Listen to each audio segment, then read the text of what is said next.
સરસ મજાનું ફૂલ બનાવી દો. અદબ.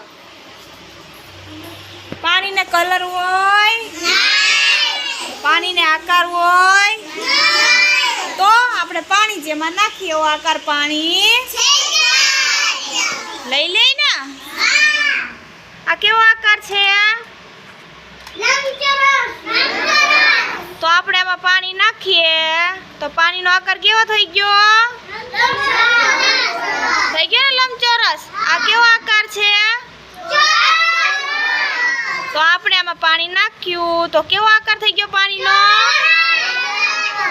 આ કેવો આકાર છે? તો આપણે આમાં પાણી નાખીએ તો પાણીનો આકાર કેવો થઈ જશે? થઈ ગયો ને ગોળ. એટલે પાણીને આકાર હોતો નથી. આપણે જેમાં પાણી નાખીએ એવો આકાર પાણી લઈ લે. સરસ, વેરી ગુડ.